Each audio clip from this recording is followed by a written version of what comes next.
시청자 여러분 안녕하십니까? 10월 26일 목요일 자이샘 모닝뉴스입니다.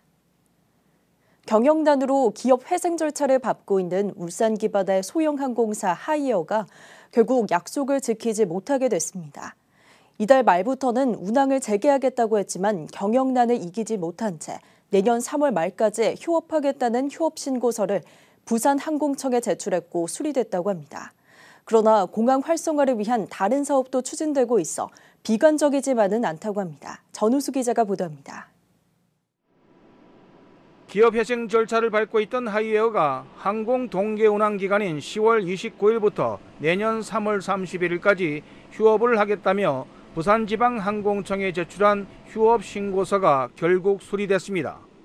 부산지방항공청은 하이에어가 60일 이상 항공기 운항을 중단함에 따라 항공여객 운항 증명 효력 정지 명령도 내렸습니다. 운행 재개를 준비하던 하이에어 창구는 보이는 것처럼 직원 모두 철수해버렸습니다.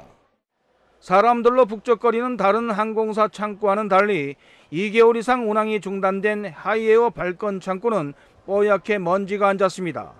울산 지점 사무실도 문이 잠긴 채 폐쇄됐습니다. 한국공항공사 울산지사는 하이에어의 운항 중단이 장기화됨에 따라 사무실 등 시설 임대 계약을 해지하고 이달 말까지 사무실을 철수할 것을 통보했습니다.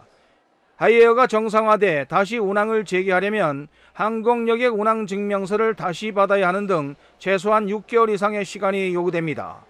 울산시와 공항공사는 새로운 활로 모색 찾기에 안간힘입니다. 특히 울산 지역 자연환경, 산업시설 등 관광자원을 활용한 항공여행 상품 개발에 적극적입니다. 산업 투어 프로그램과 울산의 대표적인 관광지 12경을 알리는 그 여행 프로그램을 개발해서 대대적인 홍보를 통해서 타시의 주민들과 우리 지역 주민들이 공항을 이용할 수 있도록 해서 공항 활성화에 노력을 하겠습니다.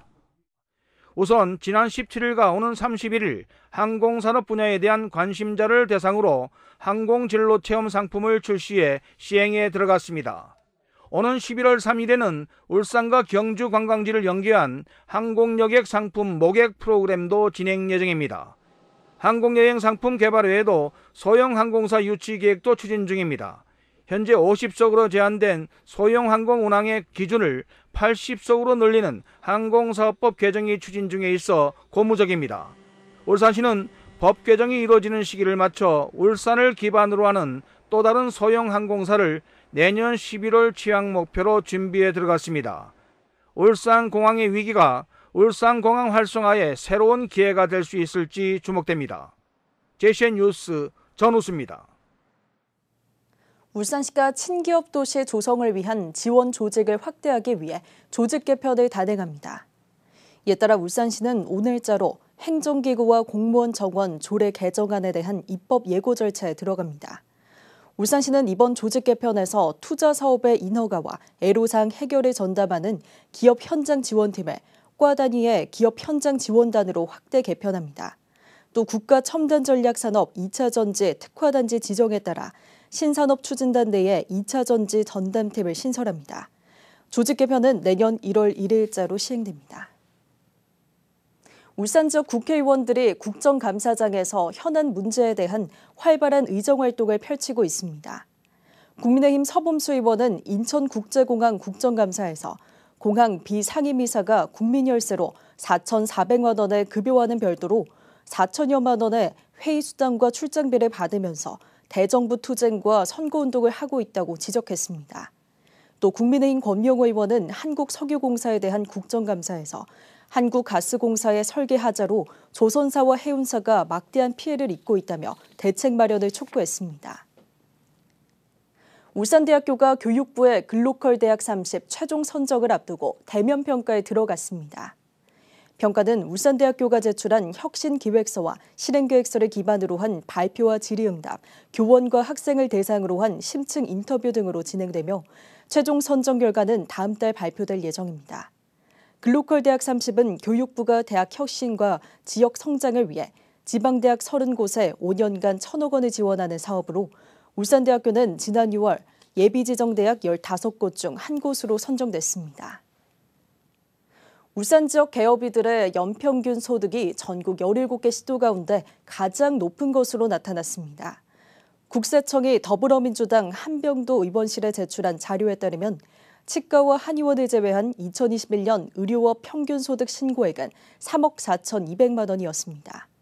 지역별로는 17개 시도 가운데 울산 지역 개업이의 평균 소득이 3억 8,200만 원으로 가장 많았고 제주가 2억 9,500만 원으로 가장 적었습니다.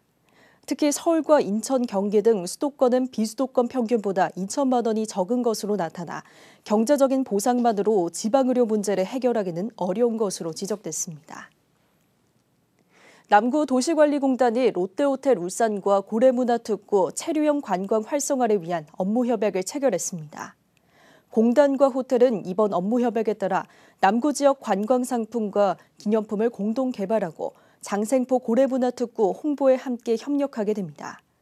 공단은 문체부 남부권 광역관광 개발계획의 일환으로 고래문화특구의 통합형 체류관광 공간 조성을 위해 호텔과 함께 공동 협력 체제를 유지해 나갈 예정입니다. 울산대학교 병원 노동조합이 어제부터 총파업에 들어갔습니다. 당장 우려했던 의료 공백은 없었지만 장기화될 경우 환자 불편이 예상됩니다. 구현희 기자입니다. 인력을 충원하라! 울산대병원 노조가 무기한 총파업에 나섰습니다. 병원 전체 인력 3,400여 명의 절반이 넘는 1,900여 명이 조합원인데 이 중 77.5%가 파업에 찬성했습니다. 조합원 대부분은 간호사들로 환자 이송 업무와 안내원, 환경미화원 등도 포함됐습니다. 앞서 노사는 지난 8월부터 18차례 교섭을 벌였지만 입장차가 커 합의하지 못했습니다. 노조는 기본급 11.4% 인상과 경력금 100% 추가 인상, 인력 충원 등을 요구하고 있지만 사측은 기본급 3% 인상과 일시금 100만 원 등을 제시하며 이견을 보였습니다. 노동조합은 기본급 인상, 인력 충원의 요구가 관철될 때까지 무기한 파업에 이어갈 것이다.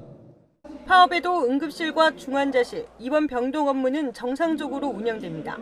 병원 측도 대체 인력을 배치하는 등 당장 우려했던 의료 공백은 없었지만 파업이 장기화될 경우 외래 진료 등의 차질이 예상됩니다. 울산대병원은 지난 2017년 파업이 보름 넘게 이어지면서 병원 가동률이 절반으로 떨어지고 환자들이 큰 불편을 겪어야 했습니다. 병원 측은 빠른 합의를 통해 차질을 최소화하겠다고 밝혔습니다. JCN 뉴스 구현입니다. 그제부터 울산 전시컨벤션센터에서 열리고 있는 제14차 동북아시아 지역 자치단체 연합 총회의 개막식에 어제 오전에 열렸습니다. 코로나19 등으로 5년 만에 대면으로 개최된 이번 총회에는 5개국 52개 회원단체 130여 명이 참가해 회원단체 간 우호협력 증진 방안 등을 담은 울산선언을 채택하고 오늘까지 현대자동차와 태화강 국가정원, 시찰 등의 일정을 갖습니다. 한편 2021년 제13차 총회에서 제14대 의장단체로 선정된 울산시는 이번 총회를 끝으로 차기 의장단체인 중국 랴오닝성의 의장 자리를 물려주며 임기를 마치게 됩니다. 울산시와 중국 허난성은 어제 울산 전시컨벤션센터에서 교류협력 의향서를 체결했습니다. 두 도시는 교류협력 의향서 체결에 따라 경제와 무역, 과학기술, 문화교육 등 다양한 분야에서 교류협력을 진행할 예정입니다. 중국 중남부에 위치한 허난성은 면적이 한국의 1.85배인 16만 7천 제곱킬로미터로 인구는 9,937만 명에 달합니다. 한편 허난성 대표단은 울산에서 개최되고 있는 동북아 지역자치단체 연합총회에 참가 중입니다. 울산시와 울산문화관광재단은 반려동물 친화관광도시 조성을 위해 이달부터 12월까지 다양한 반려동물 동반 프로그램을 마련합니다. 우선 오는 28일부터 12월 10일까지 반려동물과 함께 울산의 주요 관광지에서 주어진 미션을 수행하면서 즐기는 미션 멍파섭을 울산에 개최합니다. 선착순 100팀 모집으로 한 팀당 반려견 1마리 참가가 원칙이며 참가비는 한 사람당 만 원입니다. 이어 다음 달 11일과 25일에는 옹기 명인과 함께하는 반려동물 동반 옹기 체험으로 울산 옹기종기 비저복에도 운영할 예정입니다. 잔소리를 한다는 이유로 아내를 살해한 40대 남성에게 중형이 선고됐습니다. 울산지법 이대로 부장판사는 살인 혐의로 기소된 40대 A씨에게 징역 17년을 선고했습니다. A씨는 지난 6월 울산의 한 도로에서 함께 차를 타고 가던 아내가 자신의 평소 생활 태도를 계속 지적하는 것에 화가 나 도로변에 차를 세운 뒤 아내를 폭행하고 목을 졸라 살해한 혐의를 받고 있습니다. 재판부는 20년간 동고동락한 아내를 살해한 중대한 범죄라면서 다만 자수한 점 등을 참작했다고 밝혔습니다. 남구의 한 아파트 놀이터에 야생 멧돼지가 인근 야산에서 뛰쳐나왔다가 도주 끝에 택시에 부딪혀 숨졌습니다. 어제 새벽 0시 29분쯤 멧돼지가 나타났다는 신고를 받고 출동한 119 구조대와 경찰이 현장에서 포획을 시도했지만 멧돼지는 달아나다가 0시 50분쯤 남구 수암로에서 택시와 부딪혀 숨졌습니다. 멧돼지로 인한 인명피해는 없는 것으로 확인됐습니다. 울산 지역에서는 이번 달에만 34건의 멧돼지 출몰 신고가 있었으며 소방당국은 멧돼지를 발견했을 때 소리를 내는 등 자극하지 말고 큰 은폐물 등에 숨어 피해달라고 당부했습니다. 정부의 가계대출 조이기로 가뜩이나 높은 금리가 더 오르면서 주택거래가 다시 위축되고 있습니다. 잔금 마련이 안 돼 입주 자체를 하지 못하는 사례도 나옵니다. 전동훈 기자의 보도입니다. 울산에 사는 A씨는 얼마 전 아파트 계약금으로 4천만 원을 날렸습니다. 현재 살고 있는 집이 팔리지 않는 데다 대출마저 어려워 이번 달 말까지 지급해야 할 잔금을 마련하지 못했기 때문입니다.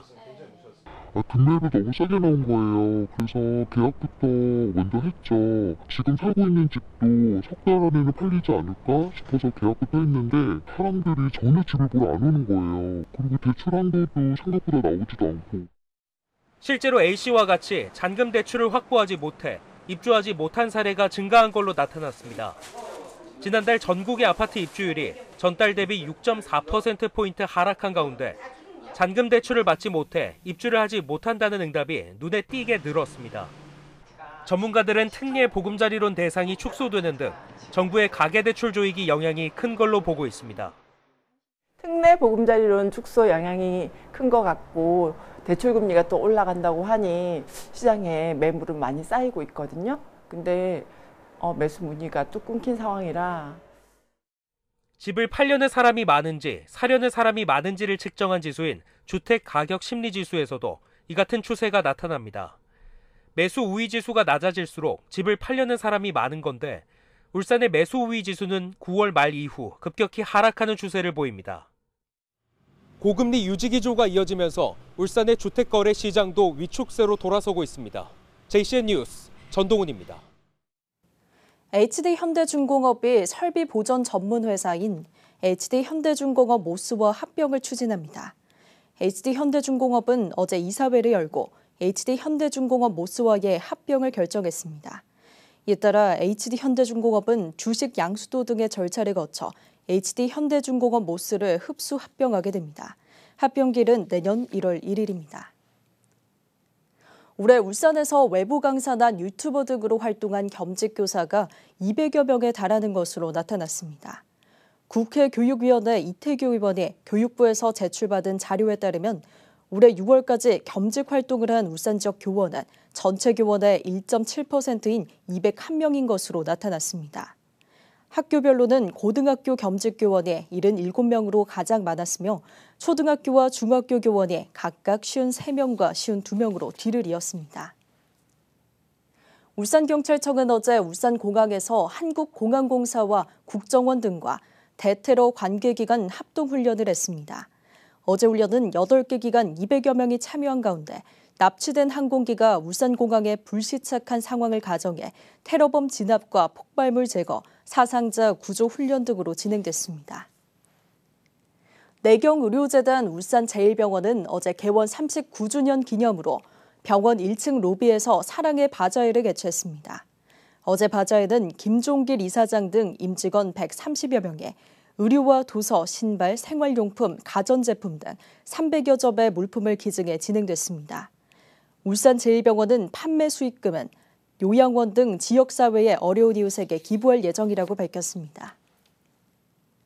중부경찰서가 KDB 산업은행의 따뜻한 동행 후원 사업에 최종 선정돼 경제적 지원이 시급한 범죄 피해자에게 1,000만 원의 후원금을 지원했습니다.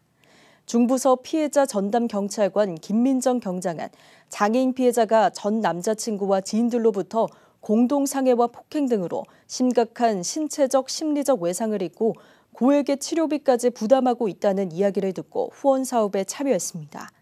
중부서는 최근 범죄 피해자 보호와 지원의 중요성이 강조되고 있다며 피해자가 신속하게 피해를 회복할 수 있도록 피해자 전담 경찰관 지원을 강화해 나가겠다고 밝혔습니다. JCN 모닝뉴스를 마칩니다. 함께해 주신 여러분 고맙습니다.